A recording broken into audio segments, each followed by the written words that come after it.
আজকে চলে এসেছি খুব সুন্দর মেনু নিয়ে। আজকে সকালে রান্না হয়েছিল, এখানে আছে সাদা ভাত। সকালে সাদা ভাত হয়েছিল, সাদা ভাতের সাথে হয়েছিল এখানে আছে খয়রা মাছ দিয়ে, আলু দিয়ে, ফুলকপি দিয়ে, এটা হয়েছিল সাদা ভাতের সাথে। এটা হয়েছে।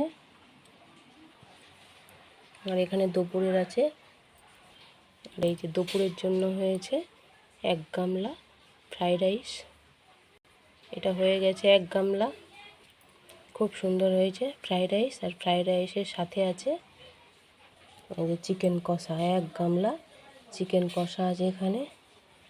এই যে লাল লাল ঝাল ঝাল হয়েছে চিকেন কষা ফ্রাইড রাইসের সাথে। এই যে এখানে আছে ফ্রাইড রাইস আছে, চিকেন কষা আছে, এখানে সাদা ভাত আছে, এখানে ফুলকপি, খয়রা মাছ, আলু দিয়ে এটা ঝোল আছে। আজকে এইগুলোই হয়েছে। খুব সুন্দর রেসিপি আজকে দুপুরের, আশা করি ভালো লাগবে। অবশ্যই কী কী মেনু হয়েছে প্রথম থেকে ভিডিওটা শেষ পর্যন্ত দেখবেন। কেমন হয়েছে অবশ্যই জানাবেন। আগে জমজমাটি মেনু হয়েছে, ভালো লাগলে একটা লাইক করবেন, আশা করি ভালো লাগবে। খুব সুন্দর হয়েছে আজকের মেনু। কি হয়েছে এখানেই শেষ করছি, পরের দিন আবার অন্য সুন্দর একটা রেসিপি নিয়ে চলে আসবো।